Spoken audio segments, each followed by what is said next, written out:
হাসপাতালে ধর্ষণের পর খুন হয়েছেন ভারতের পশ্চিমবঙ্গের নারী চিকিৎসক মৌমিতা। তার প্রতিবাদ ও বিচারের দাবিতে উত্তাল ঢাকার রাজপথ।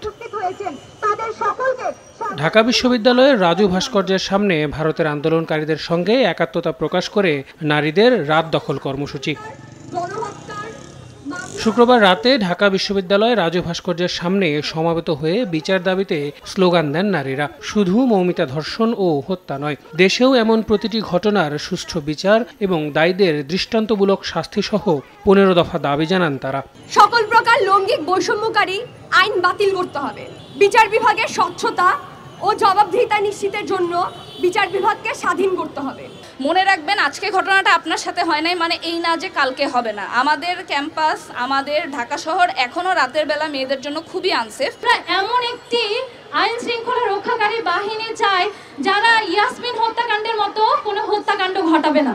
তাদের কর্মসূচিতে যোগ দিয়ে সংহতি জানান অন্তর্বর্তীকালীন সরকারের উপদেষ্টা শারমিন মুর্শিদ। নারীদের নিরাপত্তা নিশ্চিতে বর্তমান সরকার কাজ করবে বলে জানান তিনি। এখন আমরা অনেক বেশি অনায়াসে এই কথাগুলো বলি। তোমরা যদি নিরাপদহীন হও তাহলে আমাকে জানতে হবে এই নিরাপদহীনতাকে দূর করব কি করে।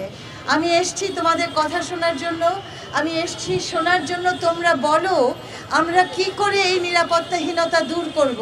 সমাবেশ শেষে মশাল মিছিল নিয়ে ক্যাম্পাস প্রদক্ষিণ করেন নারীরা। এর আগে সন্ধ্যায় একই দাবিতে রাজু ভাস্কর্যের পাদদেশে বিক্ষোভ সমাবেশ, মিছিল এবং মোমবাতি প্রজ্বলন কর্মসূচি পালন করে বৈষম্য বিরোধী ছাত্র আন্দোলন। নারীর উপর সহিংসতা বন্ধে সঠিক বিচার ও শাস্তি নিশ্চিতের দাবি জানান তারা। পৃথিবীর বুকে এই বার্তা পৌঁছে দিতে চায় যেন মেয়েদের জন্য নিরাপদ পরিবেশ নিশ্চিত করা হয়। মৌমিতা, নির্ভয়া, তনু, নুসরাত সমেত যতগুলো ধর্ষণের ঘটনা ঘটেছে সবগুলো অপরাধের কঠোর বিচার নিশ্চিত করা হোক। নারী পুরুষ বৈষম্য দূর হয়ে গড়ে উঠুক মানবিক সমাজ, এমন প্রত্যাশার কথা জানান সবাই। আল আমিন তুষার, সময় সংবাদ, ঢাকা।